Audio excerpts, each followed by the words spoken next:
They're not intubated. They're just, full-grown lions sitting on your MRI. This is Facility Rockstars, the podcast that celebrates the unsung heroes of our daily lives, facility professionals. I'm your host, Jay Culbert. Join me as we honor these great leaders, sharing stories, insights, and expertise that empower us all to learn and grow together. Facility Rockstars is sponsored by Coludus, operating the way you operate in order to make your life easier. Welcome back to Facility Rockstars. I'm your host, Jay Culbert, and today we're going to take a journey through facilities management in the veterinary industry.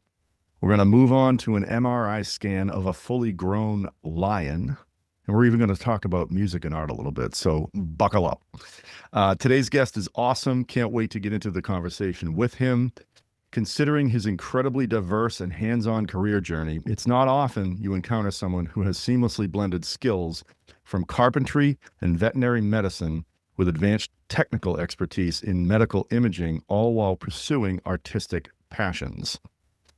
He is also a highly experienced former specialty veterinary technician, having worked his way up through various roles since the age of 18, gaining expertise in critical areas such as ER, surgery, and neurology. Furthermore, he is a skilled MRI operator, a path that saw him managing and operating MRI sites along the East Coast.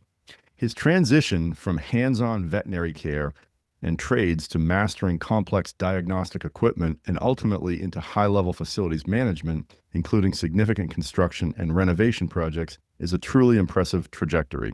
He currently serves as a facilities manager at Ocean State Veterinary Specialists. Tim Roddick, welcome to the show. Well, thank you for having me. Of course. Nice introduction. I appreciate that. It's all about you. It's all your history. It's awesome. And thanks for investing the time with us today, Tim.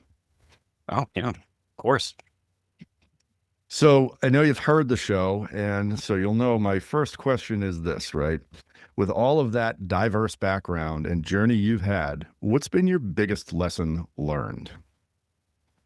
I think for me, I could think of two really that kind of been tried and true throughout most of my experiences. The one being to just try to be kind and a positive interaction on these, on every day from day to day. You get a lot of, requests and things like this that can set you down a path of kind of being angry. Oh, I know what this is about and stuff, but trying to be positive and approach things collaboratively seems to have helped me and, especially getting problems solved. And the other would be to work to your true nature. I've always had a hard time kind of sitting still, and I like to, use my hands a lot and take things apart and learn how they work.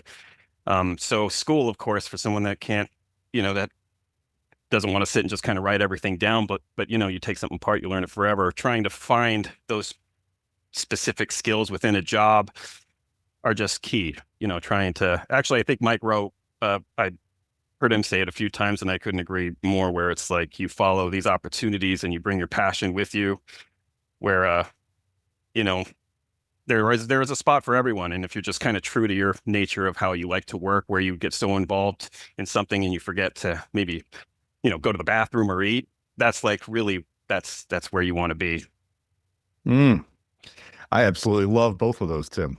I mean, so I've been accused of being positive to a fault throughout my life, and that's great. That's great. I have no issue with that, because I truly agree with what your statement was. Like, be positive, face everything with a positive attitude and outlook and mindset, right? Yeah. I mean, especially nowadays, I think it's even more important to try to be more of a, positive influence. No, that's great stuff. And, work to your true nature. That's also, I'd actually ask you to speak maybe a little bit more about that, because yeah, when you're forgetting to do the basics in life because you're so enthralled with your work, that's what I'm hearing you say. Is that accurate? Yeah. I mean, I grew up, did most of my teenage years in the 90s, where it was a lot of it felt like, follow your dreams. If you love something, and all the musicians and artists and actors on TV just, oh yeah, you just follow what you want to do. And no one ever really kind of explained the opposite side, where it's, there's more to it than that. Like just doing something, you can be as effective as you want to be with all the skills that you've learned and all the art and every creativity in a lot of different fields. It's just a matter of, taking the time to try different things out to see what actually fits. That's brilliant. Absolutely. Yeah. And like when what's the saying? When you love what you do, you never work a day in your life. Right. Well, I mean, I don't know if that's true. I mean, I think you're going to always have good days, bad days, but, but, but it is true that like, I mean, everything I have is because of that. And, I got wife, kids, and, family, and we're pretty happy. And I think it was just kind of being true to who you are for the most part. It's fantastic. So I have another question about the positivity aspect, and I'm calling it a mindset, right? Or state of mind, if you will. How have you personally or with your team worked with and navigated situations when you're faced with someone not bringing positivity, and there's a big distinction for me anyway. It's not being naive. Like it's not all roses, right? You just bring a positive attitude to it or outlook. But when you're faced with someone or something that isn't that way, how are you handling it? I mean, that can be tough, especially now, because I think there is a lot of fear too among some of the management where they're, a little bit more afraid of disciplinary actions or anything like that, just because you're trying to understand, oh, maybe this, person had a bad day and stuff. So a lot of it is just engaging with them and trying to really, work to figure out how we can all work, what can I do and what can you do to try to make this work out better for everyone, and try to make them understand, how their behavior might be negatively affecting, everything we're doing here. And it also just spreads, if somebody kind of brings that kind of negativity and complaining and constant onto the floor, it spreads just like, a cold. It's really interesting. It is a very difficult process. So a lot of times it's just kind of keeping an eye on them and making sure they have everything they need to try to succeed. But at a certain point, if people don't want to, we encourage them to try to find maybe something else that would be better suited to them. And there's a lot of different areas in the hospitals and vet med that they can maybe find that might be a little bit more geared towards their personality. Or maybe they don't want to be here at all. I don't know. Some of the younger ones have to go through the same process of figuring it out. Sure. I mean, some may call it, are you working within your unique ability, or is the right button, the right seat on the bus, and things like that. Like, are you doing what you love? Yeah. Yeah. Well said, Tim. I will say, I mean, like as far as like they do have like meetings, and everybody, I mean, weekly tech manager meetings, and everybody is very, very good at communication for the most part within finding out what the issue. They really try to do that, where the chief of staff and the owners, they talk to everyone, as much as they can, and try to take in all that input and really try to do what's best for the staff. They might not realize that, but it is true. No, that sounds like a great culture right there. That's one of actually truly listening and acting on it. Good. So in previous discussions you and I have had, I've realized that you have a lot on your plate, right? Not just you, everyone at the organization, but with you, how do you manage all of let's start with managing the maintenance and repair of, you want to combine equipment and facilities or take them one-on-one? How do you get it all done? I mean, it's really, I still not really sure. They're so intertwined on a daily basis anyway. And because of how technology is now, no one hesitates to reach out to me. Normally I'm texted, we have like a social networking thing within the hospital called Teams. So it's just like getting a text message, and it's a bunch, constantly. This is broken, or the heat's not working in this, the OR lights are drifting, or the MRI is down.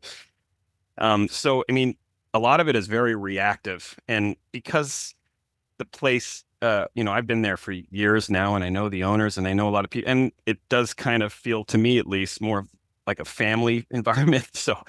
So me just kind of being able to go down to these departments and talk to them and figure out, okay, how's the best way to attack it as the problems come up is usually how I try to do it, on top of trying to find tried and true vendors and people that we've have good relationships with, and trying to get these problems fixed as fast as possible, but also weighing the differences between what we actually need and what is just wanted, because people have maybe time on their hands to think about how they'd want to redecorate or maybe redesign some things versus, no, well, the MRI is not working. We got to get that going first, kind of thing. Oh, I really like that distinction you just brought up. So all right, now I have to ask you, how do you let someone down easy if theirs is a want, but it's not needed? I mean, that doesn't never seems to go well. Yeah. Because most people don't take, no as an answer. It's just a lot of times they'll try to go over your head. So like the best method I have is if I'm saying, that it's not a good idea, normally I try to lay out why it's not. Well, if we have this here, then it's gonna, people are gonna reach over this person's head to grab this, and whatever maybe the design aspect of what they're asking, or if it's a cost thing, like try to be as transparent as I am with, well, we have to repair this flash ultrasound and that's out of commission. Once we get that in, we're going to probably be able to get some more IV pumps, and just try to we're all in this together kind of thing. That's the best I can do, but it is still a difficult thing to navigate and a lot of times it's just, you just have to say, we can't do it, and hope that they understand and move on, which most people do. No, it sounds like you're managing it very well, actually. You mentioned reactive, so it begs the question, right? So a couple questions on that. How's the ticket system? It sounds like it's constant, but is it all through teams, or how do you get, requests? Well, unfortunately, I mean, it is all through teams, I mean, it's tough. I mean, that's one thing that I think now it's going to be more important as we're, in this technological age where everybody can reach out to you constantly, is being able to weigh work from personal life. Cause I mean, I get them all day long. And if you don't separate or turn your phone off or do whatever, it's just, and even though you're not at work, it's just that message brings you right back into work. Cause you're starting to think about the problem and how you're going to fix it. So right now we have vendors to handle a lot of preventative maintenance on all the big stuff that we need. But when we have a big problem, I just try to prioritize it. Even, the next day I'll go in and read all those messages and then write everything down and kind of try to figure out, okay, I'll do this, and kind of go through it and try to, and a lot of it too, in the corporate world, you're gathering quotes before you can even move on it. And if it's an emergent, so you just kind of, in order of importance, that's what I try to do. But unfortunately, the ticketing system is just the texting at this point, which I'm going to have to streamline into something better at some point. Sure. Sounds like you are managing it. Well, again, I like the prioritization, right? I mean, we all do that. You answered, I think that, the next thing I was going to ask you about preventive maintenance versus reactive. And I think did you say you have vendors that basically handle most of those things for you? Yeah. I mean, we have HVAC and stuff, but when you have the big medical equipment, a lot of times you're renting that, or you're purchasing a refurbished unit and that comes with the maintenance. But for the MRI, there is a side of maintenance that deals with all of the, the computers, the power distribution stuff. But then you have the chiller aspect of it, which is responsible for keeping the magnet cool. So that's usually an HVAC company. So you have two different companies, and you have to kind of make sure they're quarterly cleaning the coils and the chillers and stuff, so our chiller doesn't go down, but also people to, address any software issues and make sure we're running there. So it is, almost every piece of equipment has some kind of quarterly maintenance that needs to be done for the most part. And we try to stay on that as best we can. But, the place is so busy, it's usually busy and everything gets used constantly. I mean, there's a lot of unexpected maintenance issues that do come up. Understood. Yeah, well, it sounds like the vendors are doing a pretty good job for you, though. So that's good. Yeah. We have some good vendors, and there's still some solid trades work out there that we enjoy keeping our relationships with. Awesome. So I know we've covered some things that maybe could be classified as challenges. What other challenges, we talked briefly about this before, right? What other challenges do you see, whether it's in the veterinary industry or in the facilities world in the vet industry or otherwise?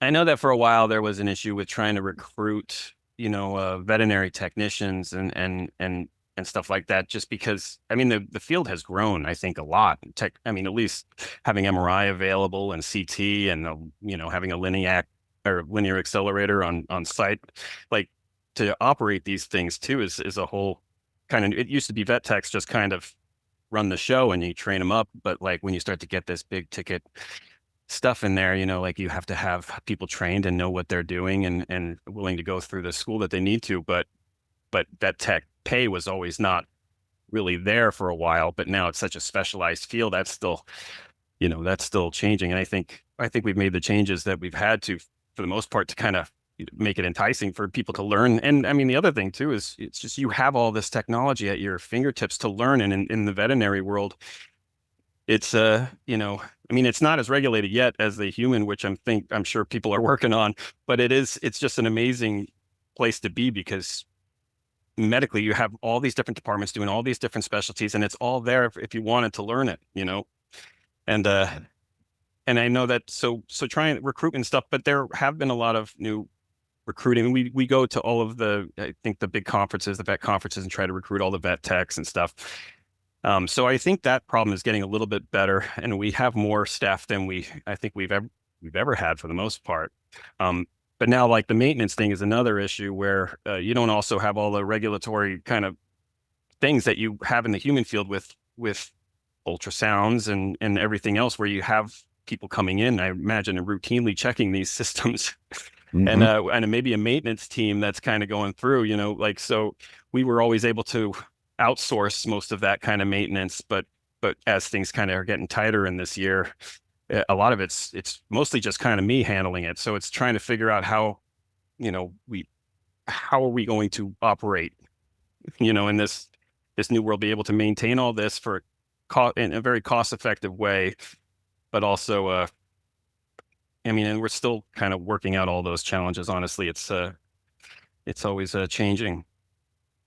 What kind of support do you have? I mean, is there a team around you, Tim, or is it your vendors outsourced, or both?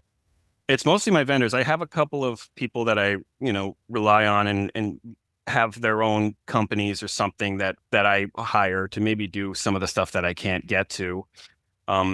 We do have housekeepers and stuff like that, but a lot of them are affected by the operations on the floor of that day. So like the regular routine stuff that needs to happen, even if it's not busy, or if it is busy, I can't really rely on them for that, because if it's a busy day and we have tons of patients, they have to get the laundry done. They have to keep refilling all these spray bottles and alcohol bottles. And, so they're directly affected by that.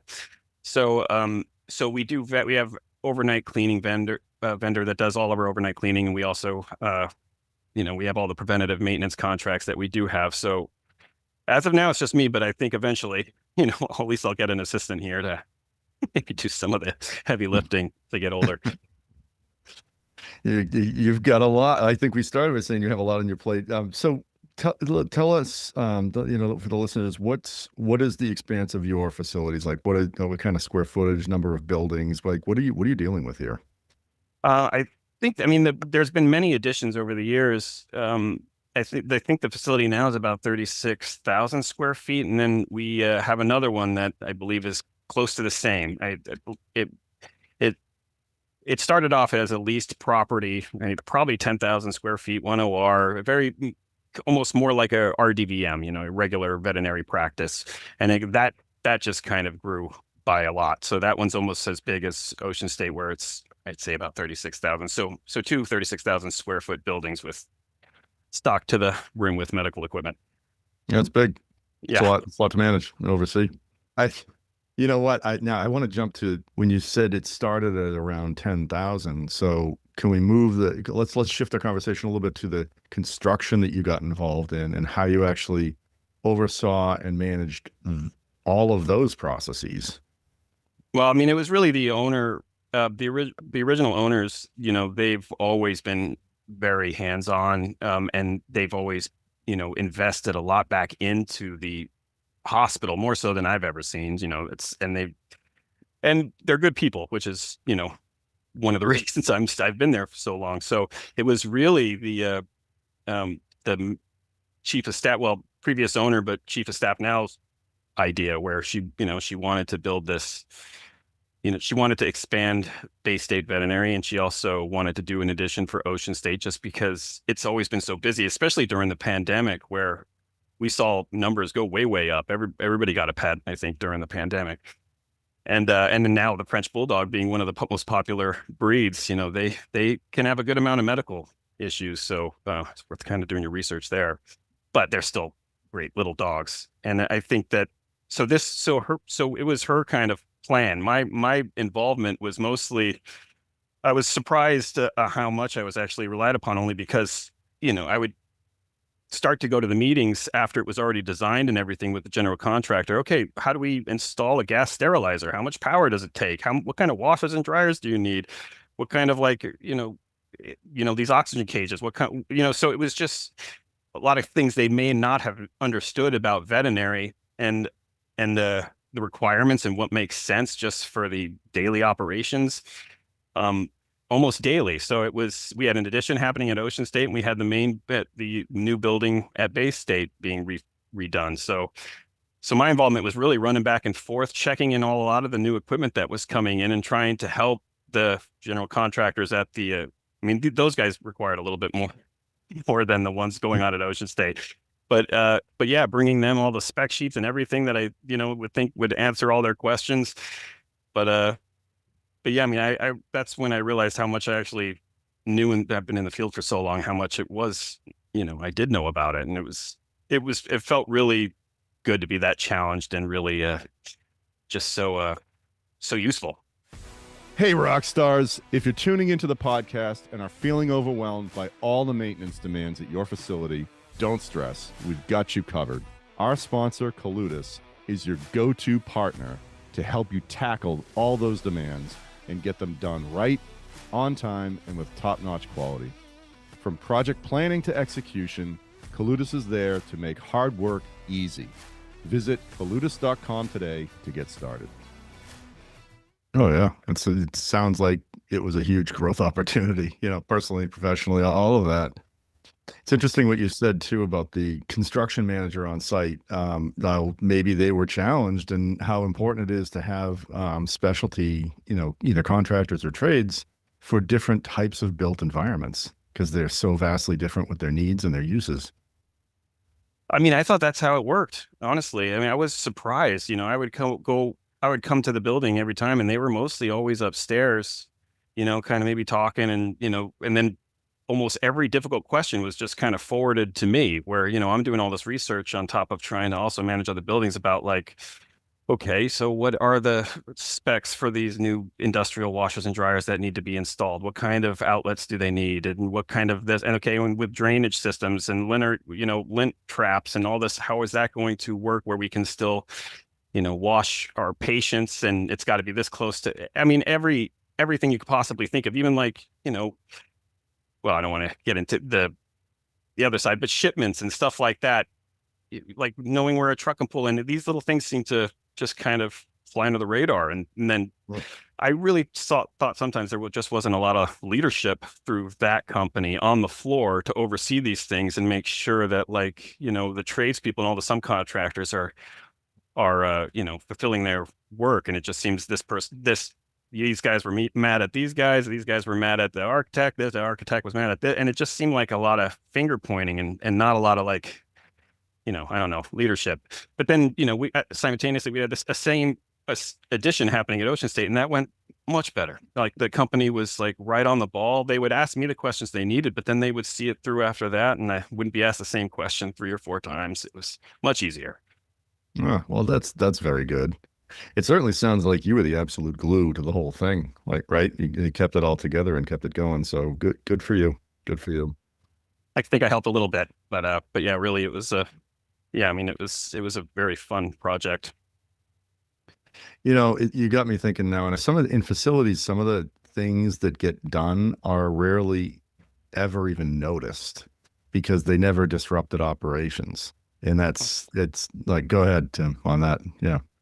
Yeah, that's happened many times where, I'm trying to think of one off the top of my head, but like where maybe even a HVAC is going down, or like, I think what happened, washers, we lost 2 washers right before Memorial Day weekend, which if you don't have, clean laundry for the patients, it's a big problem.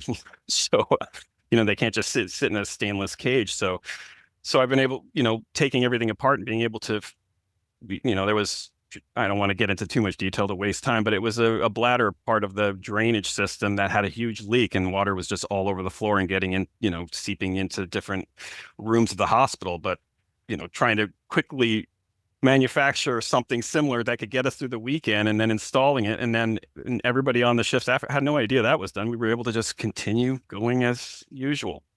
Or like even with MRI, when you'll go in there and they're like, it's too hot, something's going on, and being able to quickly figure out, oh, it was just this. We had a huge power outage actually last week, and I walk in, and the first thing I notice is the generator's not on. It should power the whole building, so that's odd. And then there were a couple random lights on, which also didn't make sense. And it turned out we tripped a 600 amp breaker. So trying to, so everybody, they were in the middle of the OR, they have it's the surgery on the table, and everybody's just waiting. Like, what do we do here? No, nothing's working. And so like it was me quickly going and flipping the breaker, and then having to turn off all the other breaker. And one by one, you would take it to another panel, and then you would flip the main breaker on that. And then you would have to, it was like a process of elimination through breaker panels to figure out that it was eventually the MRI chiller compressor that for some reason was just killing the whole hospital. And within 15 minutes, we had everything back up, and, everybody was like, why didn't the generator kick? No one really, they just they have a job to do, and, they don't really have time to kind of get into it. But it could have been much worse. Like if we didn't have power for a few hours. Well, I love what you just did. You just walked us through the whole, like, getting to the root of the problem, fixing it in short time. And I think I don't know if you were apologizing and say, I don't want to waste time. On this facility show, you never have to worry about that. You just geeked out on the details, and the audience loves it. And so do I. So that's all good. Oh, I could go on all day then. Yeah. Oh, no. It's a day in the life, right? I mean, you don't know what might go down. I think maybe it was about a month ago, someone on the show said we had thought of plan A, B, C, D, and E, but we didn't build one for F. Yeah. So wow. It's true. I mean, like a lot of, for me, it's really enjoyable I like talking about it. No one really always wants to hear about but it's taking things apart, you're taking it apart, seeing where everything goes, and one by one, and then eventually you're like, oh, this is the problem that we're having here, and it works like that everywhere. So it's really able to apply what I've always done and love to do, to this whole job, which works for me. That's probably this is a good moment then I want to ask you about that, because, this doesn't just, you're not just born knowing all of this. So let's talk about your journey a bit. And actually, we need to talk about the lion for a minute too, because I brought it up. So before we get to your journey, what was it like scanning a full grown lion? I mean, it was the highlight. I mean, firstly, like in the MRI world, I'm probably make most people annoyed, because, a lot of the people that went to school for 2 years and did it the right way, and they're inhuman, and the way I did it was like, I was in surgery, and then, as a veterinary technician monitoring anesthesia, and then I would go into the MRI truck, and the person that was operating it at the time would just slowly show me. And then I got really into it, and I got a bunch of books and started to read about the physics on it, on top of just wanting to scan myself. So that luckily just kind of led to me being able to get all these jobs doing it. So this one was at Mass Vet in Woburn, Massachusetts, and they didn't tell me the lion was coming in, because they have to keep that kind of stuff hush hush, because otherwise you have everyone in the facility running over to see it. So I found out that morning, and then I was nervous all day, because I was about 2 weeks into this job. Like, this is a new job. I didn't really know the magnet that well. This one was a GE, and I worked on a Siemens for the last 10 years. So I was a little nervous about that. And in retrospect, I could have done a better job imaging if I had more time, but I didn't have the time. But it was really, really cool thing. These doctors and all these technicians from the zoo brought this female full-grown lion, and I think we were just imaging everything. I'm not sure if she was just lethargic, or if we were looking. I know they ended up doing an ultrasound on her kidneys, and then she came where we did a brain scan, which we didn't see anything that would indicate any kind of serious issue.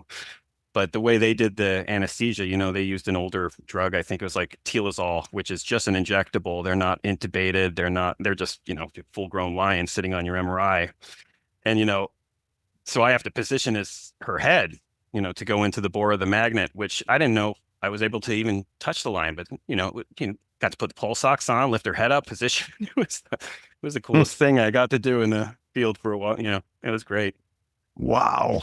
That must have been crazy. Oh, good for you. That's awesome. Couple of my friends had the pictures with the armed guards just in case the lion woke up. But these technicians and doctors, they were on point. They knew exactly what they were doing. There was never any fear. Must have been an awesome experience for you. It's great, man. That's awesome. Yeah, it was great. So you just got into like how do you learn the skill of working in MRI? You read books, you looked it up, you did the work, right? And you taught. It sounds like you taught yourself for the most part with hands-on experience too. Is that accurate? Yeah, that's accurate. Okay. So let's just jump back a little bit because I loved. I don't know the whole story, but you gave me the teaser of your journey, like music and arts and audio, and now you're doing what you're doing. And I'd love for you to just briefly walk us through, because I think it would help people to know that it doesn't have to be a typical path, and there are different ways to get places here in the facilities world. Yeah, I mean, I wouldn't have guessed it at the time, but it all, it did all steer me towards what I'm doing. I mean, when I was young, I had two brothers. We grew up just loving music and art, and woodworking and sculpting, everything. I mean, I did a lot of that, and both of my younger brothers were also musicians. So we also got involved in making like movies and editing with all that kind of equipment. And then when I got older, I really didn't know what I wanted to do college wise. But my older brother went to New England Tech for audio visual production, so I just kind of followed suit, thinking that, I liked that as well. But it was 99, right when technology was changing, where you switch from linear editing to non-linear editing, and the school did not have this equipment yet. So, so you're learning kind of outdated equipment, or learning, editing and everything on outdated equipment. And, it was a 2-year program. And towards the end, I realized it wasn't exactly what I wanted it to be. And even once I have these friends kind of going off one of them became a radio DJ. He's doing great. So a lot of people did actually use their degree in the exact way you're supposed to. But I went and had to be a grip on the NBC Gravity games, and I didn't really enjoy that. So at the same time when I started school, a friend of mine's mother was the manager of a veterinary practice in East Greenwich, Rhode Island. So I worked there, and I got to learn about restraint and a little bit of the more basic surgeries and stuff. And so, but we also you're paying for school too. So you're going to school full time, and you're also working full time. And then I was also in bands, and we were always involved in art. So it was always just kind of trying everything. And Very diverse. Right. And so I think I even tried an audiovisual job afterwards, and it was pretty good, but still not as interesting, or at least I didn't find it as interesting as like the veterinary world. And especially once I got to emergencies, I went to multiple regular practices until I ended up just driving past Ocean State one day. I think I was like 22, and just kind of went in, and I was given the job just because I had so much experience in the regular veterinary field. And then once everybody was my age, and the ER world was so fast paced, you're always on your feet, and it's just always something different.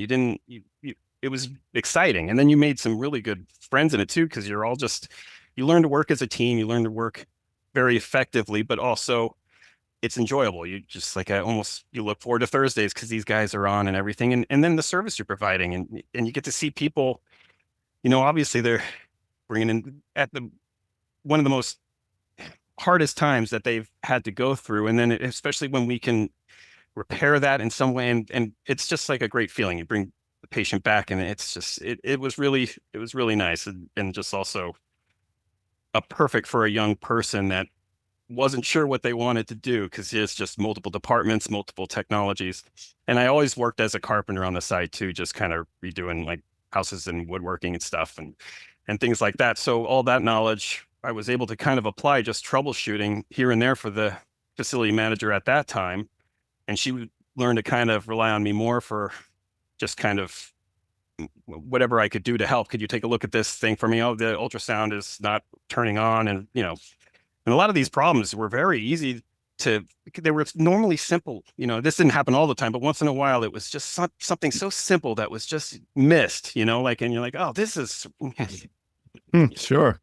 but I think so all that, I always kind of had jobs in the trades and everything else. I mean, it just kind of helped me in that field too, because there was no one else that did that kind of stuff in the veterinary field. Most people were there because medicine, that's what they studied. They were interested in medicine or nursing or animals in general. And that's what but having like a carpenter and, someone that worked as in plumbing or had some electrical stuff and audiovisual, it's just very obvious. I just found myself in that situation. What a great journey. No, really. The passion that you're putting forth here to all of us is awesome, Tim. It's so authentic is what I'm getting, right? And you're with the MRI journey, you're bringing a patient back from one of the worst experiences of their life, and now they're better. Just those things like that, you can truly tell that you really loved what you did. And now it sounds like your trades experience clearly was huge for transition into facilities, or at least that's what I'm hearing. Yeah, I've never had nothing but respect for the trades, and I still like a lot of the local businesses that might sell plumbing supplies or anything. I just really like the hardworking, anyone that's hardworking really in any field. But I've always found it interesting, and just learning the little tidbits you do from some of the professionals. And I go to this one plumbing supply store, and I think it's his kids that work with him, but they're the nicest guys ever. He always gives me these tips just because I talk to him and I'm friendly with that actually have helped me out immensely and with all of my plumbing problems that I've had in that building. So it's just I've always enjoyed kind of talking to people and anyone that works with their hands and technology for the most part. And there's always good people in the business, in the veterinary business. So that's one of the main reasons I'm always there. It's just I like the people that are drawn to it.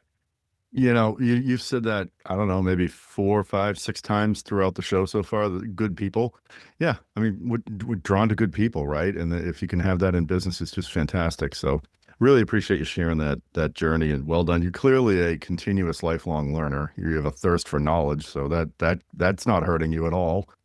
That's good. Yeah, my dad's a lot like that too. He's just retired, and he's just, now he's into laser sculpting. You just got to find something that gets your mind going. Very cool. So I guess with all that, what advice would you give to someone in a role similar to yours then? I mean, I think now it's very easy to just kind of get lost in complaining. It seems like that's what a lot of people do. Then it's just, what am I not getting? And what, and just trying to focus, really breaking down a problem to its parts, just attacking one by one. It always seems bigger, the idea of something, versus when you finally start to dismantle it and you see them, each, and then that's how you deal with it, one step at a time, and just try to keep a positive outlook, try to be kind. Great advice, Tim. Great advice. So I don't know if you have any free time based on this conversation, but if you do, what do you do outside of work?